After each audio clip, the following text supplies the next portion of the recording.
Thanks for tuning in to the Trap House Podcast. Now, a quick word about our sponsors. We have Duke Traps. Check out DukeTraps.com. Duke manufactures over 40 different models of K-traps, coil spring traps, long spring traps, and body grip style traps.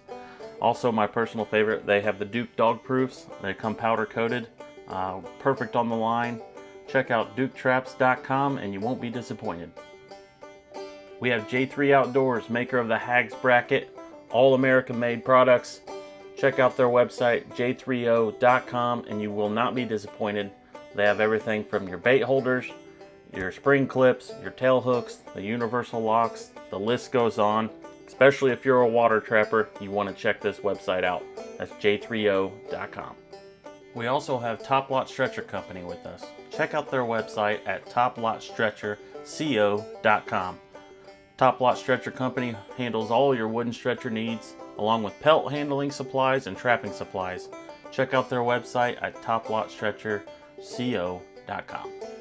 And representing all the girls in the trapping world, we have Trapping Girl Inc. with us. Check out their website, trappinggirlinc.com. They have awesome apparel for the females. There's also kids apparel, lures and baits, things you could use out in the field. Check out their website, trappinggirlinc.com. And there's only one true way to start out the trap line in the morning, and that's with a nice hot cup of coffee from traplinecoffee.com. Check out their numerous collections. They have Trapline Blend, a Kodiak Blend, and my favorite, a Cherry Red Blend, all available at traplinecoffee.com. Also, be sure to check out Weeby Knives. That's weebyknives.com. They have skinning knives, fleshing knives, all your fur handling tools. Check out weebyknives.com.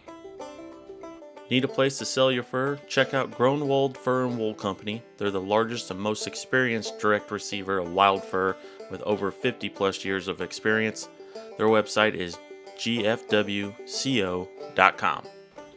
And last but not least, Hoosier Trapper Supply. Check out our website, HoosierTrapperSupply.com, home of the Top Dog Predator Bait and Jet Fuel Predator Lure. We got all your trapping needs, trapping scents and baits, deer scent, and apparel. Check out HoosierTrapperSupply.com.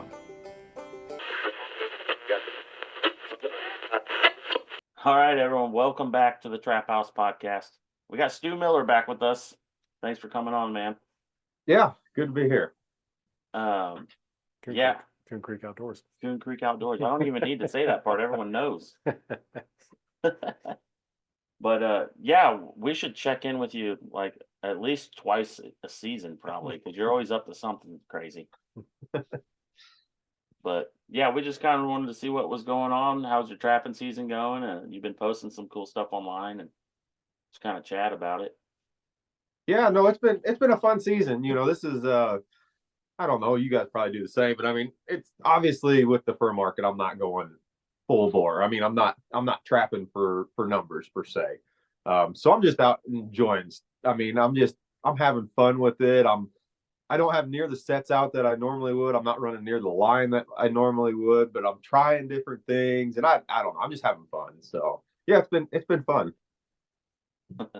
Sometimes, yeah, the lower fur prices they take some of the pressure off to push yourself that hard, and you're right, it does make it more fun, and in general, there's less people out there, so that makes it more fun too. Yeah, and I mean, I guess honestly, I don't deal with the people per se so much because everything I trap's private land. So, you know, there's no right of way trapping and I don't have public land accessible to me. But as far as, I mean, you know, whenever I go for what I call numbers, you know, it's in and out of the truck a whole bunch of times. And I mean, it's work. It really is. And now, you know, it's just, I'll go set out a half dozen sets here, a dozen sets here. And I mean, I drug tires out to a cornfield this year to try that. So, I mean, I drove around for 2 days with tires strapped to the camper shell of my truck. So yeah, just I would never do that normally, you know, just different things like that. So yeah. So did the tire set pay off? You know, I never caught a coyote in it. And I only did it just for that video, just for that little line that week. I never did catch a coyote in it. I caught a bobcat and I caught, I don't know, a few coons in it. So I mean, I know they'll work. Obviously, I just never did catch a coyote in it. Which is kind of what I had set for. I intended on using that thing more for a drag because I trap a lot of like farm field roads and agricultural roads. So I mean, they're not county roads, but there are good halfway maintained roads by the farmers, and sometimes it's a pain to get a stake drove in there. So my whole idea was if I could use the tire for a drag, and I don't know. I had one coon and he drug that tire a good long ways on some frozen ground. He drug that sucker like 30 feet into the timber. So I may have to rethink that. But yeah, I mean, I don't know. You guys will probably go the same way. Everybody's trying to look for this magical set. And the reason the tire thing works is because they have to step down with so much pressure. They've only got, I was using little bitty trailer tires off my boat. So, I mean, if they put their foot inside that tire, they're stepping on the kill area. But I mean, it's just cool to roll up and, well, there's a tire sitting there and there's a critter sitting next to it too. So Yeah. it's not really practical for any kind of numbers line. But yeah, it's just cool to play around with. Yeah. There was a couple seasons ago, I was kind of thinking of this the same way, just kind of messing around and having fun. And there happened to be just a tire there in the ditch. I was like, I'm going to try one of these tire sets. And I put it out and it just bugged me so much. Like the next day, I was like, I don't need this tire. Threw the tire out of the way. I didn't like, you were putting the trap inside the tire. I think the first day I just moved the tire and just used it as backing as a visual. So now the set was out of the tire in front. Then by the second day, I just totally said this is dumb and kicked it off. Oh, you feel dumb driving away from that the first time you said it. There's Well, no doubt. you caught a bobcat, so Yeah, I mean, and like I said, it works simply just. I mean, it's curiosity. I don't want to say curiosity killed the cat, but I mean, there's tires all over, and all the road ditches and everything else. A lot of guys will line, for erosion control with them around here. So I mean, it's not something that they've never seen before, but it's another thing to try to get them to put their foot right where you want. And I mean, I think that's really all it comes down to. And that no different than say like a deep trench set or a big step down set. I mean, you're forcing that animal to put his foot right where you want him to be, as opposed to like a flat set, where they can kind of walk all the way around and, if you don't do ever kind of blocking or guarding or anything like that. So, Right. But yeah, I mean, it worked. Kind of. What else have you experimented with? So right now I'm actually playing around. We've just got enough ice here where I can start messing around with it. I messed around with it a little bit last year, and I have in previous years, but we can't cable restrain or use snares here. So I really want to get good and consistent with catching coyotes on the ice. I don't know how you guys, but like as soon as it freezes up here, all our little creeks, and normally whenever we get a big freeze like this, it always comes right after a big bunch of rain, because we're always kind of on that tail end of the storm. So our creeks were pretty much dry this year up until about a week or so ago, whenever we had a bunch of rain right before this big cold snap. So now all these little ditches and stuff that haven't had water in them for several months now have water in them, and it froze so quick that now they're staying halfway full. And I checked some today, and we've got about 2.5 inches of ice. And last year I messed around with this a little bit too, where I was actually digging out a bowl in the ice and anchoring a trap through the ice and catching stuff right on the ice. Because as soon as that ice gets hard enough for them critters to walk, they're going up beeline right down the middle of that creek. I mean, it's like a highway for them. And, a lot of times you can't pull them from one side to the other because the steep banks of the creeks, it's either frozen sand, which I mean is just a solid block of frozen sand because of all the moisture, or there's steep banks that you can't put in a normal set. So I've been doing this for a number of years, trying to perfect it, so to speak, of actually trying to anchor down through the ice and foothold coyotes on the ice. So I'm gonna get them a few more sets out tomorrow, and hopefully it'll work. I've caught a couple before, but I'm not gonna say I'm proficient at it yet. So I mean, snaring would be ideal. Yeah. Yeah, You know, obviously. I mean, pinch them down and cable restrain them or snare. I mean, you'd be golden. You know, that's the only bad part about like right now, this time of year. Either you're chiseling down through frozen ground because, like I said, we had all that moisture, so that ground it's like concrete or asphalt for 4 or 5 inches. So you're either running strictly hay sets, you know, where you can get that trap up out of the ground and not really bed it, so to speak, or you're taking a hammer, a chipping hammer, and chiseling a bed in to be able to bed your trap.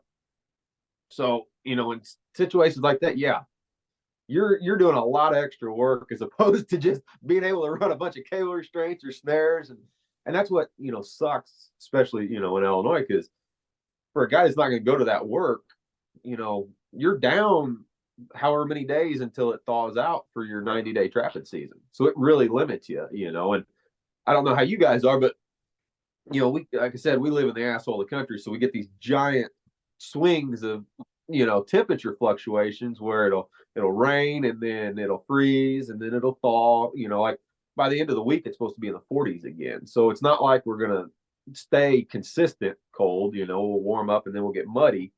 Um, just got to adapt to the different ways, and trying to maybe foothold a few through the ice is one way that I've been trying over the years. So.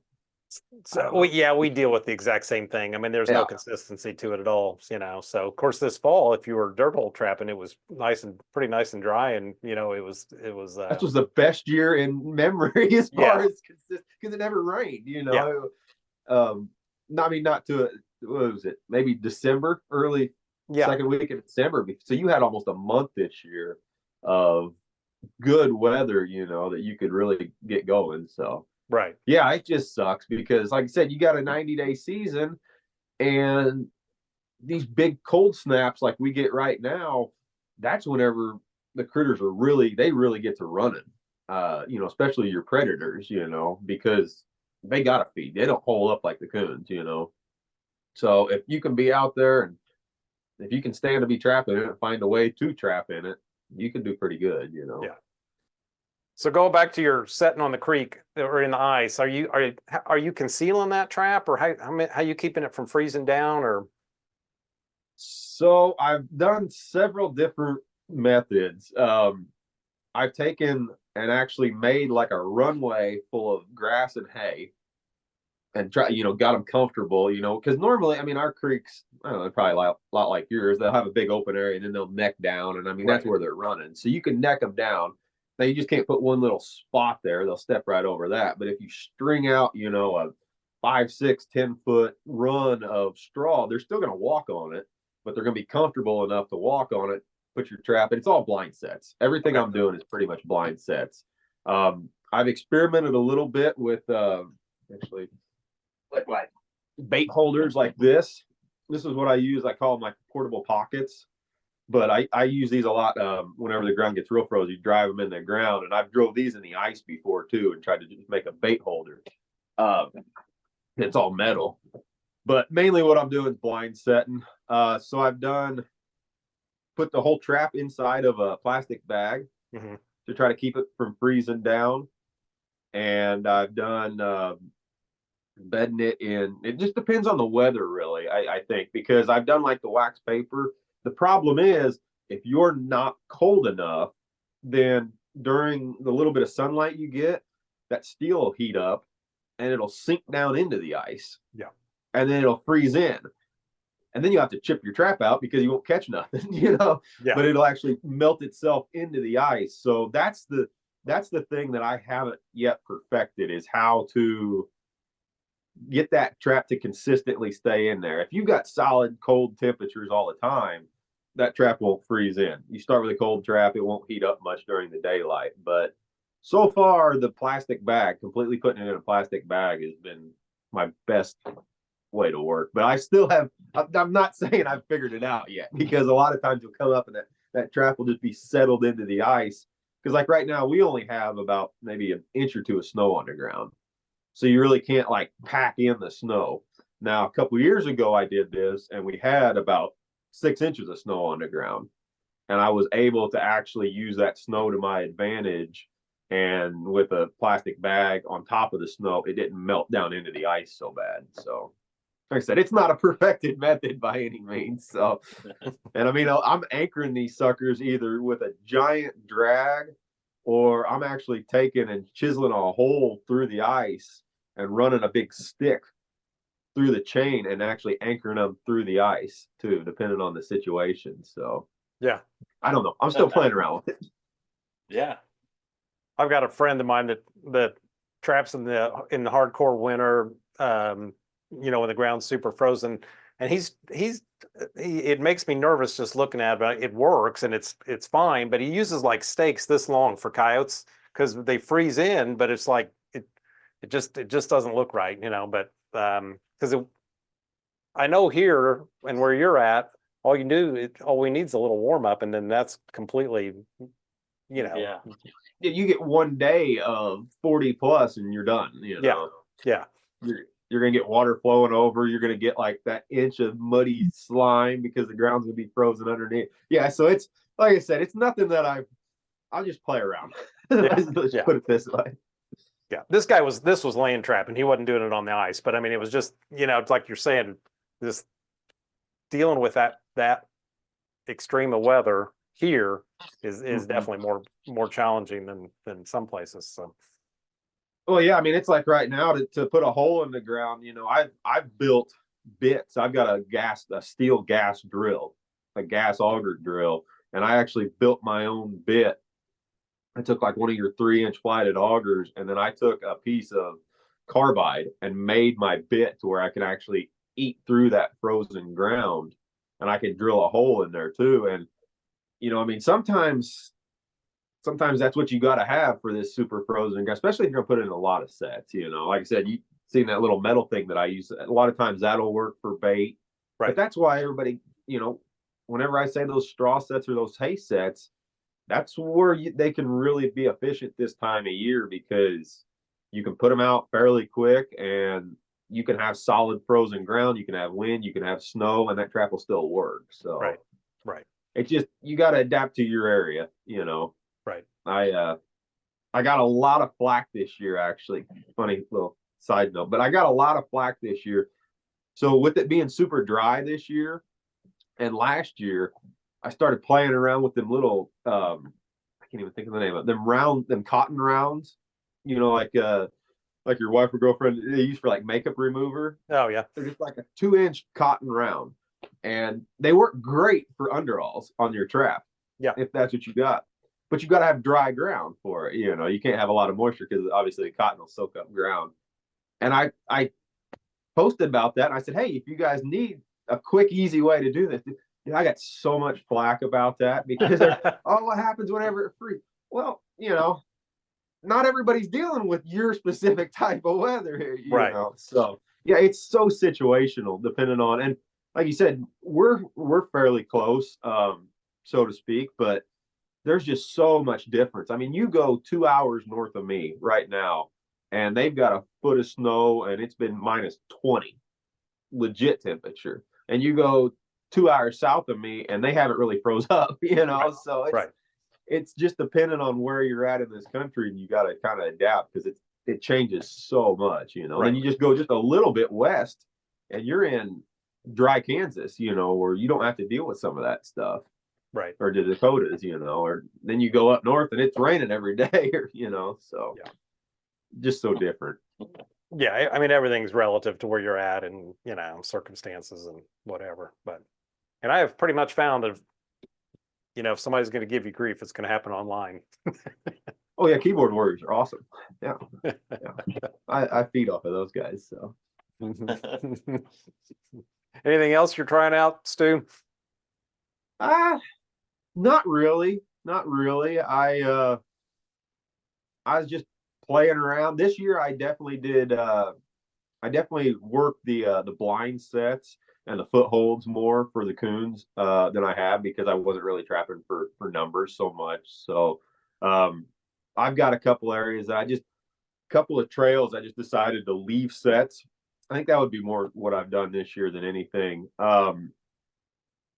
Is you know, normally I'm in and out really quick within 5 to 8 days, say, And I was just curious to see. So this year I left several sets in for like 2.5 weeks.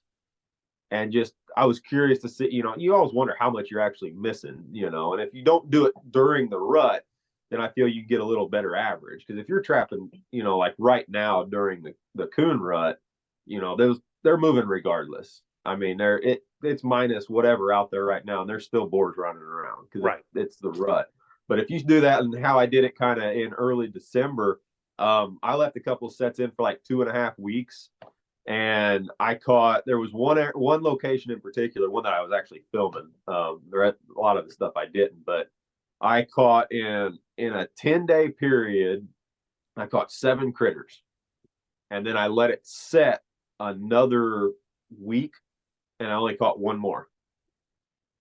And so that just kind of, I was just kind of trying to prove in my head, what, if it's really worth it, because I know a lot of people, they only have limited space, so they just leave a set out for the whole season. Right. You all see people, oh, this set for 31 days and it finally caught. Okay, yeah. Well, there's no way that can be efficient or beneficial to the average person to to check a set 30 times before it catches, But yeah, it was kind of cool having that.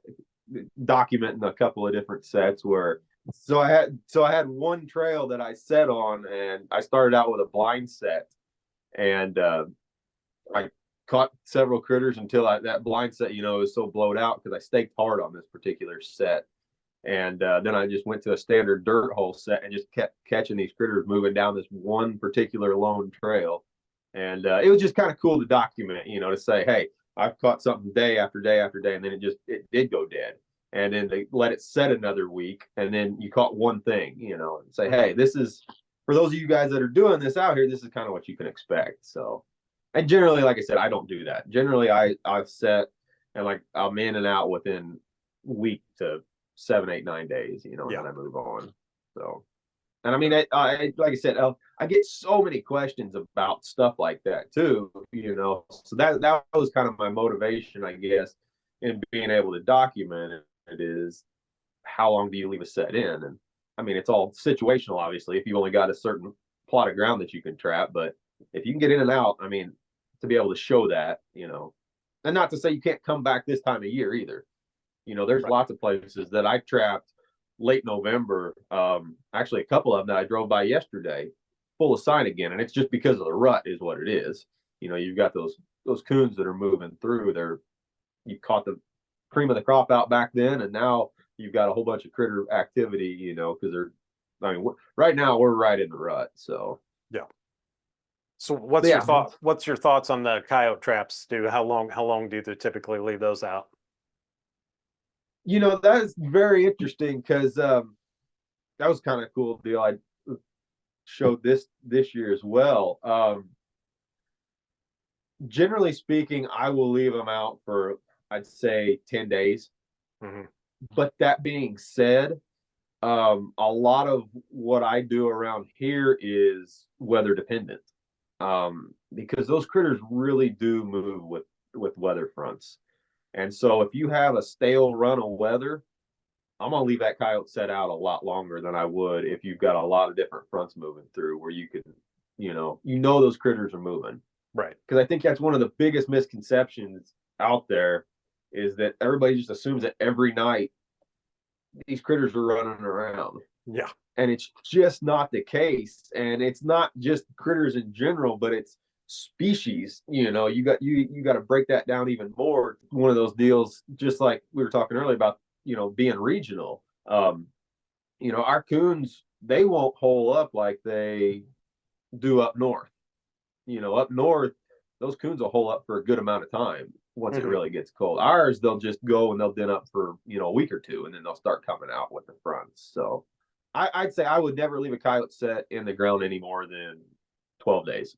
Yeah. If I haven't caught him in 12 days, then I'm not. I mean, there's no reason for me to keep checking empty sets like that. Right. So, and I mean, around here, I don't know how you guys are, but there really is a cycle to the way that the coyotes move around. Oh yeah. I mean, it's not, there's a lot of dead space around here. So you'll have a coyote. A lot of the time it seems to be like on that 6 to 8 day pattern.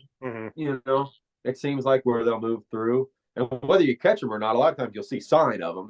But I mean, there'll be a lot of days where there's nothing, and then all of a sudden, boom, they move through for a day or two. Yeah. And then it'll go stale again for a little bit. So yeah, we try to hit that window. We definitely have places like that. So we did a podcast with Paul Andizak from the Mountain Men Show, and he's a wolf trapper, and he said it actually gets really boring, the wolf trapping, just because you go so many days and don't even make a catch, and then might be 2 weeks or so, and then you'll get into them, and then it just goes stale again, but that's the nature of it, and you got to know that going into it. But so I think that's hard for a lot of people to figure out too. It's hard for them to grasp that you got to wait. Right. Which I don't know. It's kind of cool because I this year I did something I hadn't done before, where I documented like what was it, 9 or 10 checks I documented every single day, and it just so and I did it simply just because I had the time from work to where I could check during the daylight so I could film, rather than a bunch of night checks. So I didn't pick any great weather windows, but it just so happened that we had a bad run of stale weather during this. And so the whole time I'm sitting there talking to the camera, I'm like, these coyotes will come. Like, I promise you they will. I'm not, and, then it went, finally we had some good weather movement. And then all of a sudden, bang, bang, bang, within 2 days, right, caught the coyotes on an area that had sat for a long time. And it was a consistent predator movement. So to be able to kind of document that and show that, I guess, if you will, that it was kind of cool to see, because that's a lot of that stuff you got to do for years and years and years, I believe, to figure it out. Yeah. You really do, especially if you're trapping areas. I mean, I'm not saying I trap the exact same areas year after year, because a lot of mine depends on where I work. But for a lot of people, if they trap a brand new area, they'll go in and trap it, and they may hit that just right and have just a banner first week or two, and then they go in next year and like, what happened? Because I mean, I think there is something to be said about going into a brand new fresh area and hitting that's never been hit before versus having kind of a managed population that you run through. Right. So no, I agree. I think yeah, definitely. For guys that get so discouraged early on, they don't realize what it takes to wait out. Right. I'm sure you get the question all the time. I've got my sets out. I know I got good attracting, all this and that, but I'm just not catching anything. It's like, what am I doing wrong? Well, you're probably not doing anything wrong. You're probably either you don't have enough trap set or enough location set, and the biggest thing is you're just not giving it enough time. So. Well, and that's something I tried to show this year was I didn't run a big line. I was running a small, tight line as far as square mileage wise. And I think a lot of people they get this misconception. That was kind of one of the reasons where I want to do like a day-to-day and document everything, because the critters, they may move in this area and you go 15-20 miles over here and they may have a whole totally different movement cycle, especially whenever you're talking about like small game like coons and stuff like that. So you see, there's people, they see a post and some guys put up giant numbers every single day. What they don't realize is how strung out this guy is actually with his line. Right. Versus like with me, I tried to show like I was only trapping like a 5 by 5 square mile area. My coyote sets, and I was using Onyx to kind of show my point, but my coyote sets, so I had during this line, I had 14 coyote sets out in 7 locations. But if I put an Onyx pin and did the line distance from point to point, I was only about 2 miles if you draw like an X from each side of it. Well, that's not that far. You're only into like 1, maybe 2 groups of coyotes. Yeah. So it's not like you're going to be into these multiple animal groups. And somebody that says, "Oh, I got 100 acres to trap." Well, yeah, that may seem like a lot of ground, but at the same time, you're not strung out. So yeah, that was kind of cool to show that. And I think a lot of people struggle with that to begin with. Right. Yeah, that 5 square miles, and if there was only 2 miles, at best, there might be two coyote groups because you would only have to be on the edges of the home range. It wouldn't be, Boundary lines. most likely it's only one coyote group, but Yep. yeah, if And you I were, did this during this, yeah, and I did this during December, so it wasn't like it was breeding season, where those coyotes will move around a lot more. right. One interesting thing over the last few years, I've done a lot more thermal hunting over the last few years, and one interesting thing I've been able to put together with coyotes, especially, is the territorial boundary lines that coyotes have around here. It is incredible. It is incredible to watch, and you can actually watch it with a thermal. That's a cool thing, and there'll always be some sort of feature, like a ditch or a hedgerow or something that'll stop those coyotes. And you can actually call those coyotes and watch them in, and they're not stopping because you're calling; they're stopping because of that boundary point, Right, between two packs. And then if you take it a step further and go there during the daylight and start looking around where those coyotes hit, you'll find big piles of scat and markers. And that's it. To me, it's so cool to put that together, right, to actually say, I mean, you can say it all you want, but actually see it in real life. right. But I mean, I've had multiple times where I've had coyotes come up to a certain spot and just stop there and bark at me for 5-10 minutes. And they won't go past that boundary line. And then you'll be on that same stand, and all of a sudden you'll have coyotes come from the opposite direction right into your call. Now, what I mean, I'm not there talking to them, but what would stop that one? You know what I mean? Like, Right. there's a boundary line, and it really does exist in nature. And I don't know, it's kind of cool to see. Yeah, they're super That's really territorial. cool. Yeah, very cool. They're super territorial, and you hear about these home ranges and the edges of them, or the end of their particular territory, and that's very cool that you could actually document that specific spot. So yeah, that's real cool. So Yeah, I've put together over the last few years. I've put together several locations that are like that, and like I said, whenever you put that together and then understand that the coyotes are on a cycle, moving through, it's like then you can start really putting together the pieces of the puzzle and say, at least have some, I don't know, some whenever you talk about it, be like, hey, I know what I'm talking about here. This is why. This is what you got dealing with, and yeah, you're not just talking out your ass, yeah, So yeah. So have you found that those maintain from year to year generally? generally, yes. Okay. You know, with the coyotes especially now, I think one thing that changes a little bit is the crop rotation. Hmm. Because we're so agriculture around here. The crop rotate, or if somebody comes in and takes out a fence or cuts a new waterway or something like that. Coons especially, not so much with the coyotes, but with the thermal. I was kind of always under the impression that I've hunted with hounds for years, right? And you tree in a den tree, and you always mark that spot. That, like, that's a den tree. I know that's a den tree. I could come back and call it, during the daylight. Coons especially, they won't stay in den trees year after year, especially near field edges. Now you get more so in the timber and stuff, or like next to a big creek. Yeah, that's probably going to be a spot that's going to be consistent year after year. But one unique thing with the thermal is, see, I can go and I can scan a field edge, and I can see where those coons are holing up. I can see them. And I'll tell you right now, if you've got a cornfield, you've got coons that are denning up. They're making dens during the summer months, and they're staying on that corn all winter long. And you've got a bean field, the numbers will be drastically different. I'm not Yeah. saying there won't be any coons there, but I mean, you won't see near as many. So different critters like that, yeah, they move all around, and I mean, they will change. And you got a crop rotation, which is corn and beans.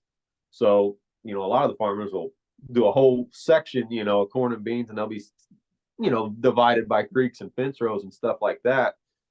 So those coons, that population, that whole population of critters may move like a half, 3/4 mile, So that's kind of cool to see too, Yeah. I don't know.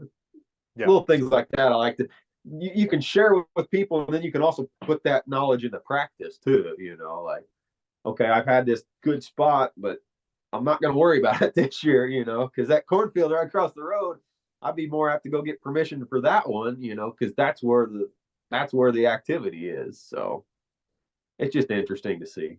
Have you what's your thoughts on when deer season comes in and you've got, of course there's a lot of people out, and then you've got gut piles and wounded deer and people dumping whatever stuff after they get done, butchering their deer or whatever.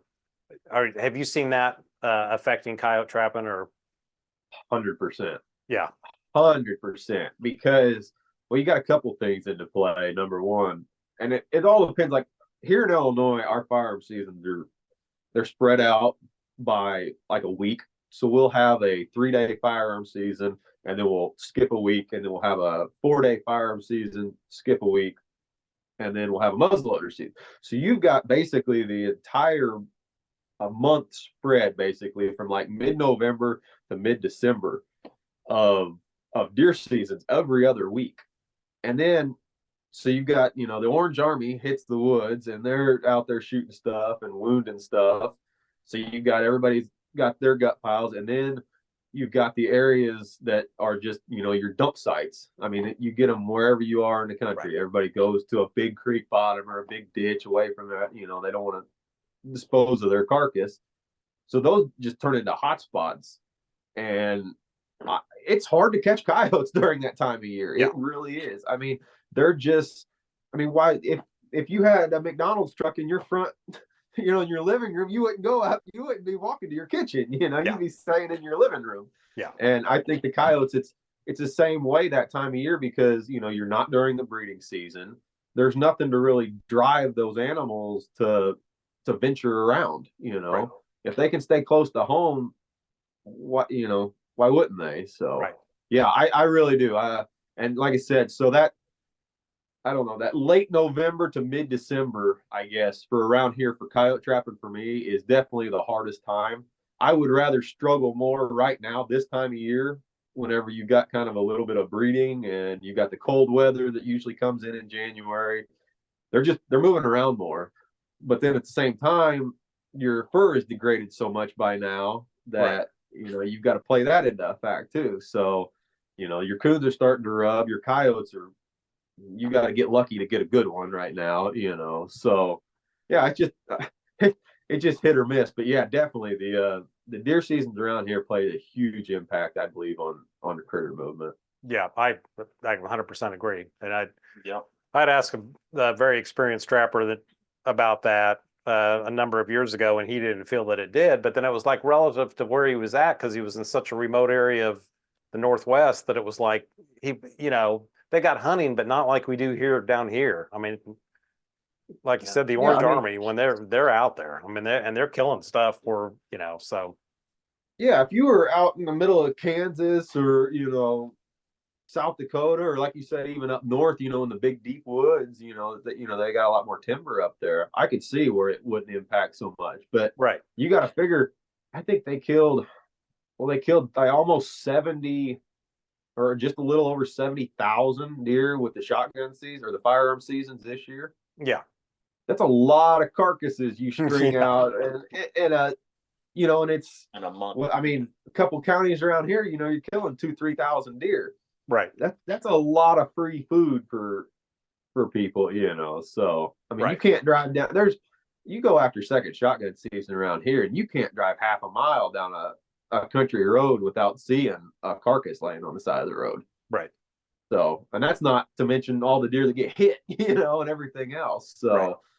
I mean, that's, and then the bow hunters and everything else. So yeah, I truly believe it impacts way more than what people give credit for. Yeah. And deer, I mean, coyotes are total opportunists. So whatever they've got for some sort of food source, they're on it. They don't miss a beat. So it's yeah. I mean, you got to figure these they're out there. I mean, surviving, you know what I mean? Like, they're not going to expend any more energy than what is needed to live. So if they can hole up for 4 or 5 days next to a carcass, that's what they're going to do.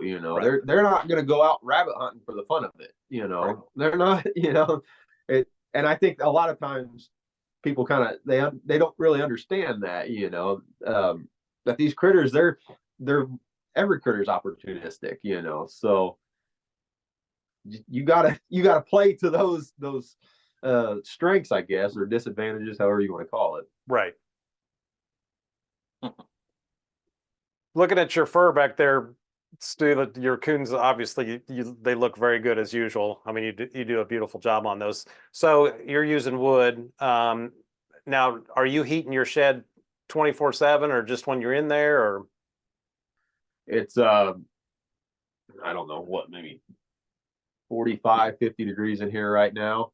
And it won't get much hotter because I've got some fleshing to do, so I'm not going to sweat whenever I'm fleshing. yeah, And I can still, I can still dry a coon. I don't know. Like I said, you come in here of an evening and it's going to stay warm till probably midnight in here. I don't have a super insulated shed either, so I'm not going to hold the heat for real long, but I can still dry a coon in 4 days, okay.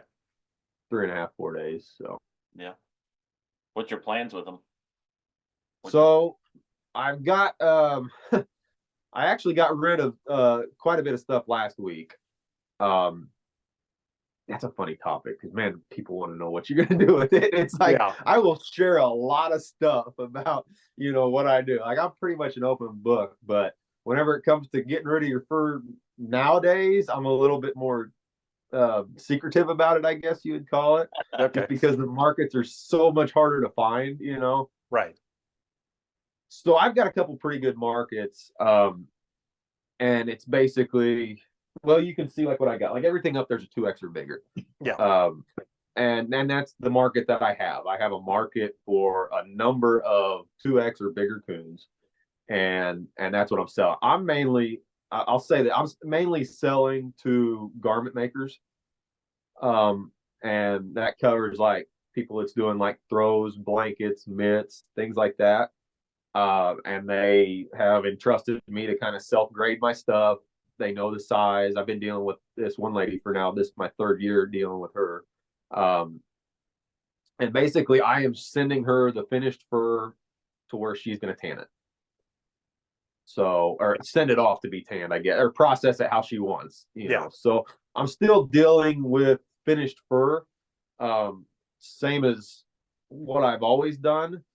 Just, well, for instance, like you can see, I used to pleat all my tails. I'm not pleating my tails anymore, right? There's no reason to do that.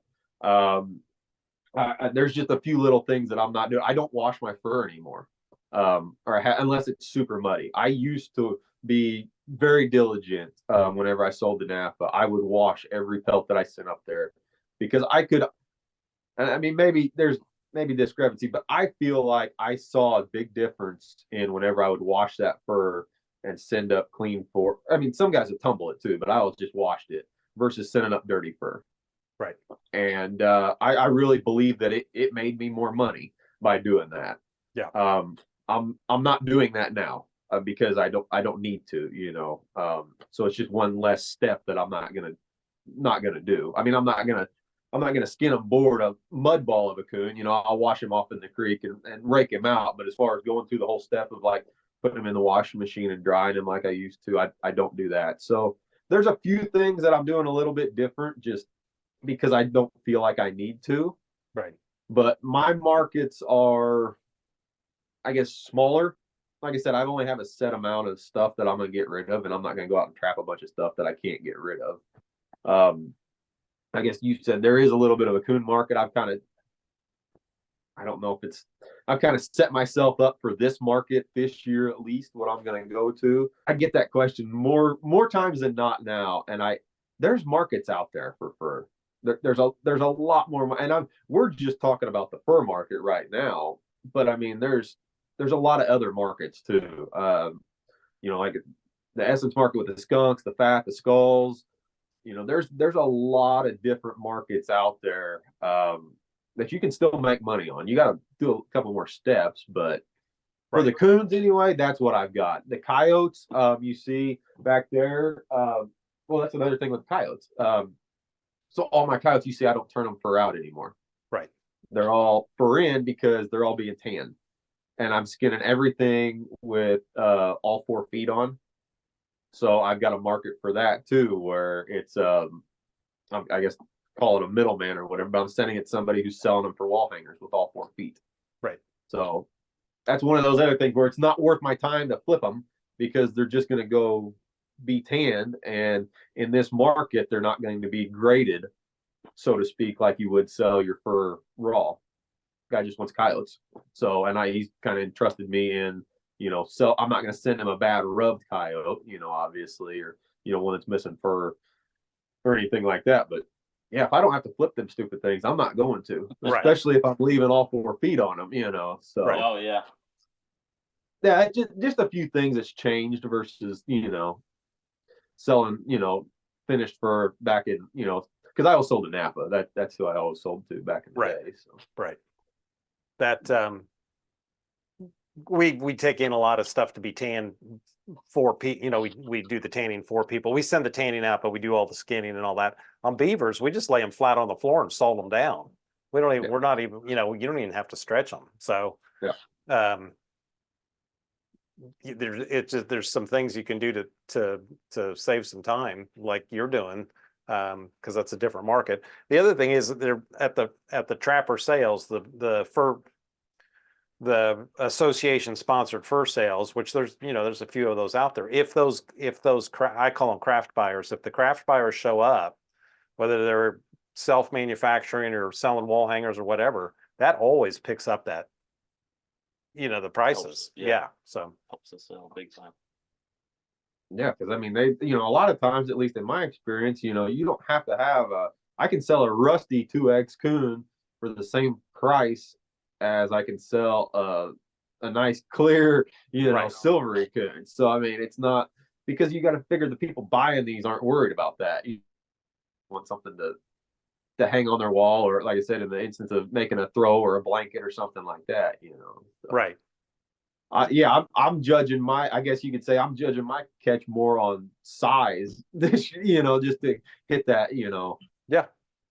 that kind of end market versus, I don't know. It changes from year to year. I mean, like I said, there's definitely markets out there. You just got to do a little bit more looking around and work, I mean, I've contacted a lot of people to get the markets that I have, but it is a market, and I will say, I mean, I'm gonna make money on fur this year. So I mean, I know a lot of people complain, about low fur prices, this, that, and the other, and I'm not saying I'm making a killing on it, but I mean, I'm still gonna make money selling fur this year. So Right.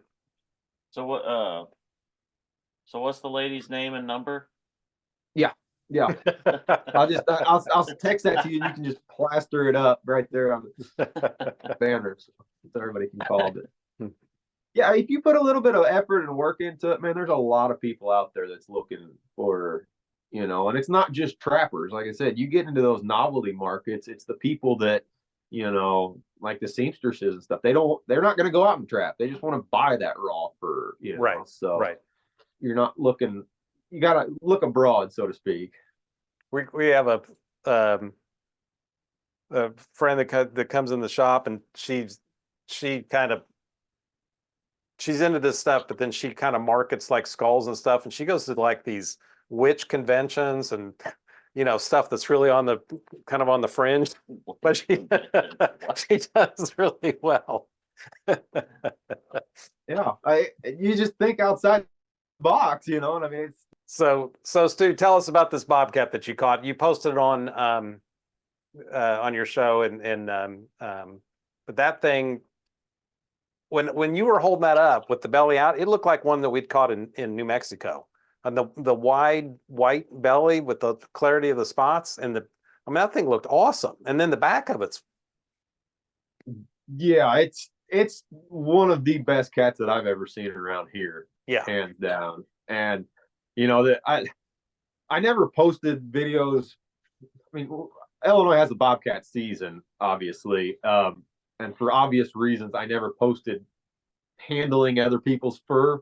I didn't want to have somebody take things the wrong way. But I had seen a lot of bobcat, or not a lot, but several bobcats, because people bring them to me to have them skinned out, that do have the tags too. And then obviously I've caught a lot of them, over the years. And that's one I'm pretty proud of that one. The coolest thing is that I caught this bobcat last year and I released it.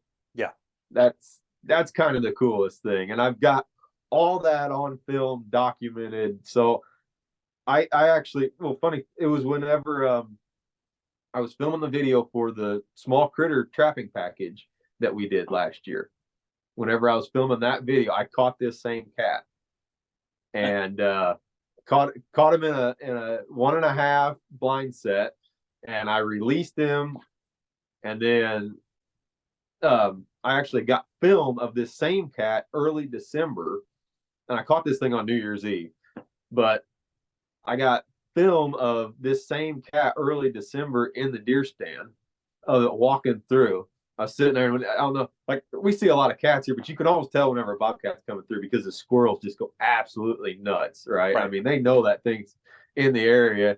And I was sitting there and playing on my phone, obviously, because that's all you do whenever you hunt anymore, you play on your phone. But all of a sudden I heard squirrels go nuts, and I look up, and there that cat is sitting there on a log. And I pull out my camera real quick and got footage of him.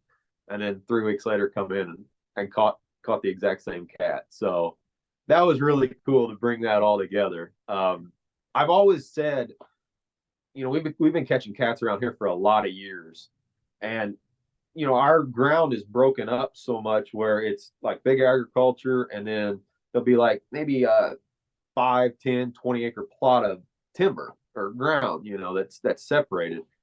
And that's where those cats live around here. And once they get established in that one area, they're there every year. Those cats have a very, very tiny home range.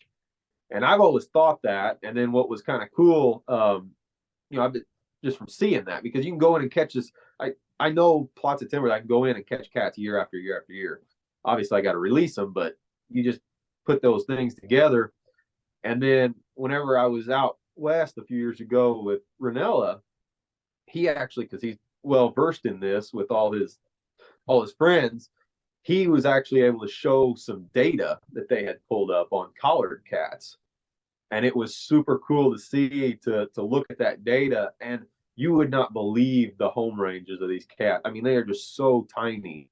So that just kind of verified what I'd been, experimenting with and experiencing over the years too. So yeah, I caught this same cat. I caught it about 100 or about 75 yards from where I caught it last year. So That's awesome. So are they as I'm assuming that they probably are to a point. Are they as territorial as coyotes then? Or did he know that? I don't know. I don't know if we even talked about that, honestly. Yeah. I remember him saying that the females were a lot tighter, and then the toms, they would range a little bit more. Yeah. But if I recall, and I don't quote me, if I recall, it was the female that had the territory. She had her own little range, and then it was the toms or the males were the ones that were kind of roaming around. Yeah. But it was the females that kind of kept their own tight little home range more so. But yeah, I mean, that just goes to show. I mean, caught the same cat 75 yards from, 1 year apart, basically. That's, and I mean, I know it's the same cat because I got the spots. You can look at it. To me, it's that, and the fact I've never seen a spotted cat like that around here. So for the fact to have 2 of them like that, pretty rare. So yeah, that cat's very easily identifiable. If it was the traditional kind of rabbit back, bobcat, then you'd make, well, maybe it was, maybe it wasn't. But this one, that one definitely is a standout. So do you have planned? What are you going to do with it? You going to have it tanned or mount it or keep it in it or? Yeah, so I've got it skinned out right now, and I skinned it out all 4 feet, split the ears on it, and I'm just going to tan it up and make a wall hanger out of it. I'm not real big into the whole mountain thing. I would just, they're cool, obviously. But yeah, I think, at least just for me, I think to be able to hang it up on the wall and say there it is. And I don't know. That's what I got plans for it now. Yeah. So like I said, I skinned it out all 4 feet. I'm not sure if I'll keep the front feet on it or not, because you want to see that good belly. So I figure I might as well skin it all out the same way, and then if I get it tan and I want to, cut the front feet off a little bit more to see visual, then I can. But yeah, right now I'm just gonna make it a wall hanger. Yeah. Add it to my little collection of, prized pelts that I've got on the wall. So Yeah. If you want to keep the feet on without cutting the feet off, just fold them inside, still get the full belly. That way you don't lose any, just in case Yeah, later you change your mind on yeah. something. yeah, that's why I said I'll just skin it out all 4 feet. It's easier to take them off later if I don't like it than you're not going to add them on. So Yeah. but no, and like I said, that's a good idea. That's probably what I'll do because no, that was a special cat for sure. That was super cool how it all came together. Right. Well, we appreciate you jumping on and filling us in. Everyone's been so busy with at work and other people's trap lines. It's just like, I don't know. I don't consume too much on the internet these days, but I've seen some of your videos. I haven't been down all the rabbit hole from this season, so thanks for filling me Yeah, I'm in. the same way, man. I have the exact like people like I don't watch YouTube. I mean, I really, and it's not for the fact it's just I may catch up on it at the end of season or something, but yeah, everybody kind of goes their own way for that 3 month time, and then everybody regroups at the end because it's a busy time of year for sure. So Yeah. Yeah. Anything else you want to add, Charlie? I think appreciate you being on, Stu. So no, I don't have anything else specific, but yeah. No, this was a blast. This was fun. Hopefully, we'll see you this summer if you make it out to a convention. We'll be set. Oh yeah, we're coming. Nationals. We're yeah, I don't know what the summer what Sioux Falls looks like, but if not, definitely gonna be coming to the rendezvous. So I appreciate yeah. For those of you that haven't been to our fur taker rendezvous that's at our place at Hoosier Trapper, Stu's has come over the past couple of years. So for anybody, that's a fun day. Yeah, that's a good fun day. So no, that's super fun. So all right, man. Well, we'll catch you later, and thanks again. Yep, appreciate it. No, appreciate you having me.